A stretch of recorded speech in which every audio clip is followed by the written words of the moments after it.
A Federação Única dos Petroleiros alerta que o litro do óleo do diesel deve chegar a R$ 10 no segundo semestre, de agora, viu, em julho. Além disso, a demanda interna por diesel deve aumentar em função da próxima safra agrícola, já no meio do ano. Diante desse quadro, a FUP prevê risco de desabastecimento de diesel no Brasil, com probabilidade de racionamento entre julho e agosto. Sobre essa questão, a gente conversa agora com Cibele Vieira, que é petroleira e diretora da FUP, a Federação Única dos Petroleiros. Olá, Cibele, prazer falar contigo, seja muito bem-vinda. Prazer todo meu, sempre muito bom estar aqui com vocês na TVT. Maravilha. Cibele, fala pra gente, de fato, existe a possibilidade de desabastecimento de diesel no país? Existe. Infelizmente, quando a gente junta os fatores internacionais com nacionais, pode sim levar a uma crise de escassez. Porém, isso depende de vários fatores, não é ainda uma realidade que pode ser colocada como dada, vai acontecer. O cenário internacional, ele leva a uma crise do setor como um todo. Porque um dos principais produtores de petróleo é a Rússia. E a gente vê que a guerra da OTAN com a Rússia está levando aos embargos cada vez mais fortes econômicos e gradualmente vão parar de comercializar com a Rússia. Isso faz com que a Europa, principalmente, demande petróleo e derivados de outros produtores, né, que atualmente ela tem suprido da Arábia Saudita, mas pode chegar a um cenário dos Estados Unidos ter que abastecer a Europa. Infelizmente, a gente, no Brasil, nós não continuamos o planejamento que tinha nos anos 2000 de chegar a uma autossuficiência de refino. E por não ter concluído as obras das refinarias Abreu e Lima, Comperd, Prêmio 1 e Prêmio 2, o Brasil hoje importa em torno de 25% de diesel, chegando no mês passado a importar 31%. Então, com essa escassez mundial, isso pode sim afetar o mercado nacional. Mas a gente tem que frisar que existem alternativas de como lidar com essa situação. E também só estamos nesse cenário porque não concluímos as refinarias. Uhum. E, Cibele, na verdade, a Petrobras está vendendo algumas refinarias, como a do Ceará, por exemplo, né? Inclusive, a um preço muito mais baixo do que ela realmente valeria, né? Isso também é um problema. A Petrobras, ela implementou desde 2016 o PPI. Por que ela fez isso? Né? Que a gente fala tanto do PPI. Porque ela falou que através disso iria vir investimento privado para o Brasil. Né? Então, não veio. Eles colocaram à venda as refinarias brasileiras que já existem, abaixaram a utilização da capacidade de refino nossa e colocaram preço internacional, falando que aí o setor privado viria para o Brasil. A realidade concreta é que desde 2016 até 2022 não veio investimento privado, não aumentou a capacidade nacional de refino, muito pelo contrário, a gente tinha uma capacidade nacional de refino em 2014 de em torno de 850 mil barris dia e hoje está em torno de 776. Isso Petrobras e setor petróleo e setor privado junto. Ou seja, caiu a capacidade de refino nacional no Brasil nesse período. E, além de ter caído, a parte da Petrobras, uma fatia já foi para o setor privado, que a gente vê não só na Luminor, no Ceará, mas a primeira foi a refinaria da RLAM, na Bahia. Só a RLAM correspondia a 10% da produção nacional de diesel. E o que a gente vê? A Petrobras, por ser uma estatal, por mais que tentam transformar ela numa empresa privada, ela é submetida à pressão popular. Então ela tem represado, mesmo usando o PPI, ela tem represado reajustes. Enquanto a Mundala, que comprou a refinaria da Bahia, não tem feito a mesma coisa. E os preços na Bahia estão maiores do que no nacional. Então, se privatizar, vai aumentar mais ainda, porque você tira a pressão popular em torno da política de preço da companhia. Né? Então, agora o Bolsonaro tem falado de controlar o preço. Ele tem começado a falar de fazer refinarias, Agora ele fala uma coisa e faz o contrário. Isso que é importante a gente ter essa clareza. Ele tem trocado o presidente da Petrobras um atrás do outro, falando que ele quer mudar, quer mexer nessa política de preço da Petrobras. Isso não é verdade, porque todos os presidentes que ele coloca são de visão liberal. Como que você coloca uma pessoa de visão liberal que é contrária a mexer na política de preço? Você nomeia essa pessoa e depois quer que ela faça diferente do que ela mesma falou que defendia antes de ser nomeada. Então, o que ele está fazendo é jogar para a plateia. Ele está querendo jogar para os eleitores, né? E agora tem um risco muito sério, porque essa situação da chance de ter um desabastecimento, ela poderia ser revertida se a Petrobras fizesse o que já fez no passado. Ela importasse o diesel que falta para o mercado nacional, que a gente não dá conta da nossa demanda, e ela vender aqui dentro. Agora isso é comprar a briga para os acionistas minoritários. Ele fica falando dessa questão do ICMS, mas aí, ó, o ICMS 17%, né, que ele colocou. Então, só o que reajustou ontem, o Conselho da Petrobras já é 14%, que é o que a gente fala, vai comer, a gente vai esvaziar os cofres públicos, vai manter lucros recordes da Petrobras e não vai dar conta. Não vai dar conta. Pois é, Cibele, é exatamente isso que você acabou de falar. O presidente Jair Bolsonaro cria essa narrativa de que a Petrobras precisa baixar os preços, de que vão mudar. Mas, por exemplo, ontem, na sexta-feira, anúncio do aumento no diesel de 14,2% e da gasolina de 5,2%. Essa criação de narrativa é para confundir ainda mais a cabeça da população brasileira, Cibele? A gente vê o Bolsonaro, ele tem esse método, né? Ele fala uma coisa e faz outra. Então, assim, ele faz isso durante o governo todo.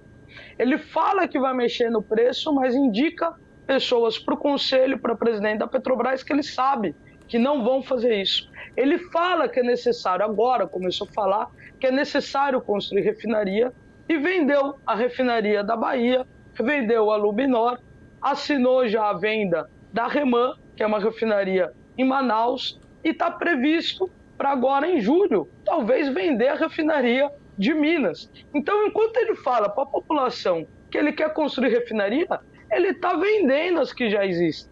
E aí a gente está vendo esse cenário com a crise internacional ficando em risco mesmo. Só que ele também está vendo isso. E aí ele começa a falar de crise, de greve de caminhoneiro. A gente ouviu, né, aí falando da importância da democracia e que é só com pressão popular que a gente tem essa garantia. A gente está vendo um presidente desesperado, que ele está vendo que ele está perdendo as eleições, né, pelas pesquisas, tudo indica que é muito difícil o Bolsonaro reverter. Então, um cenário de caos é o cenário que o Bolsonaro opera. Então, o que a gente está vendo nada mais é do que um modus operandi que ele tem feito desde o início do mandato dele. E aí a gente não sabe se ele vai vir querer fazer uma privatização relâmpago da Petrobras, se ele vai colocar em xeque até um estado de calamidade pública, que a gente não sabe quais consequências que isso pode dar. Agora, se ele quisesse realmente, de uma forma rápida, conseguir amortecer essa escalonada que a gente, infelizmente, o cenário é de subir cada vez mais o preço e podendo, sim, chegar a ter filas para abastecimento, a gente teria que dar... A Petrobras não quer mexer na política de preço dela, não consigo alterar a questão da Petrobras. Então vamos lá, faz igual o Reino Unido, aumenta a taxação dos lucros. O Reino Unido, que não é comunista, não é socialista, na crise está taxando lucros extraordinários das petroleiras. Ele está taxando os lucros, os dividendos e dando incentivo para aumentar a produção nacional. Então você tem formas, você tem mecanismos que os estados, né, eles têm para conseguir equilibrar as situações como essa. A Petrobras, só para a gente ter uma ideia, quando ela tinha outra política de preço, que eles falam que vai falir a Petrobras, a gente tinha, em média, de 2008 e 2013, em torno de 30 bilhões de lucro por ano. E passava em torno de 10 bilhões de dividendo para os acionistas. Agora, 2020, por conta da pandemia, teve apenas 7 bilhões de lucro, mesmo com o PPI. Só que repassou 10 bilhões em dividendos. Repassou mais dividendos do que teve de lucro. Em 2021, aí com a retomada, já veio o lucro recorde. Em 2021, a Petrobras, enquanto você paga cada vez mais o preço, né, a gente teve lucro recorde. A Petrobras, 106 bilhões. E repassou 101 bilhão para dividendos. Não adianta lesar cofre público para continuar sustentando passar 100 bilhões de dividendos. Tem que mexer com isso.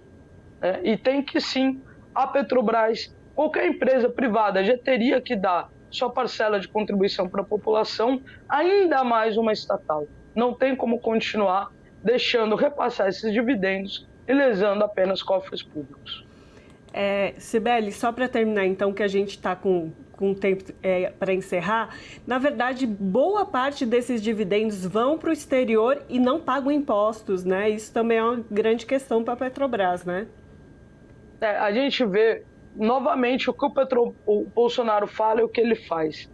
Ele reclama que não consegue influenciar na Petrobras. Só que a Petrobras, em 2010, ela tinha 64% das ações ordinárias na mão do governo federal. No governo Bolsonaro, foi vendendo isso. Hoje a gente tem 50%. Então reduziu de 64% para 50,3% das ações de decisão na mão do Estado brasileiro. Isso foi o governo Bolsonaro que fez. Paralelo a isso, também reduziu o repasse de dividendos para o governo brasileiro. E desses 100 bilhões que a gente repassa, em torno de 28%, 30% que fica hoje com o Estado brasileiro. O grosso vai para estrangeiro e também numa parte para o setor privado nacional, né? Acionistas privados brasileiros. Agora, o que vem crescendo muito é o que vai lá para os Estados Unidos. Então, o Brasil vem importando cada vez mais derivados dos Estados Unidos e também repassando cada vez mais o dividendos da Petrobras para os Estados Unidos. Então, assim, pode ser que tenha coisa nessa conversa do Bolsonaro com o Biden que realmente a gente não sabe, que o Bolsonaro fala que ele não vai falar o que foi conversado, e aí chega, fala de mudar a presidente da Petrobras de novo, faz esse jogo de cena da escalonada de preço, jogo de cena porque ele coloca pessoas que são liberais, que ele sabe que não vai comprar essa ideia, ele poderia indicar pessoas com outro perfil e não faz, né? E aí vai gerando esse clima de caos, que a gente sabe que é por onde ele navega. Enquanto isso, fala de fazer novas refinarias, o que não dá tempo para essa crise agora, né? Mas vende as refinarias que já existem. Então a gente vê uma contradição completa do governo Bolsonaro. E Cibele, e como é que está a luta dos petroleiros para conscientizar, falar para a população dos riscos deste governo em querer privatizar a Petrobras? Porque aí tem um grande papel da Petrobras, como grande empresa que é, estatal que é, do papel social dela, mediante a importância dela para a sociedade brasileira, para a população brasileira. Como é que está a luta dos petroleiros referente a tudo isso? É importante colocar, se a Petrobras já tivesse sido privatizada, a gente não estava nem debatendo isso, né? E os preços estariam ainda mais altos. Então, a gente mantém uma luta quase permanente desde 2016 para cá, mas agora a gente intensificou a nossa brigada petroleira que a gente tem em Brasília para ir fazer a conversa com parlamentares. A gente tem conversado bastante com o ex-futuro presidente Lula. Fomos conversar até com o Alckmin, que é uma pessoa que tem uma influência aí para o centro-direita, para mostrar essas contradições, que privatizar não é o caminho. Também aprovamos já na categoria que, se colocarem para votar o projeto de privatização das ações da Petrobras, igual já fizeram com a BR Distribuidora e acabaram de fazer com a Eletrobras, é importante a gente frisar isso, que eles estão fazendo essa entrega do patrimônio nacional e a gente vem pagando cada vez mais por isso. Se eles fizerem isso com a Petrobras, a gente vai fazer a maior greve de petroleiros que esse país já viu. E com isso a gente já está costurando, já estamos conversando com aliados, com movimentos sociais, com canais, né, que a gente sabe que tem uma visão contrária a essa que está aí, como é a TVT, para conseguir fazer chegar na população. Agora a gente sabe que é no movimento paredista que a gente consegue repercutir mais nossa posição. Não queremos que precise chegar a isso. É um absurdo o que a gente está passando. Mas se precisar, a categoria petroleira, mais uma vez, vai sim sair em defesa do patrimônio nacional, e a gente veste esse jaleco aqui, que é para trabalhar para o povo brasileiro, não é para gerar 1 bilhão de dividendo para acionista, não. Tá certo, exatamente, Cibele. Falamos com Cibele Vieira, que é petroleira e diretora da FUP, que é a Federação Única dos Petroleiros. Muito obrigada, Cibele, pela sua participação aqui no Revista Brasil TVT. Muito obrigada aí pelo espaço. Abraço. Abraço.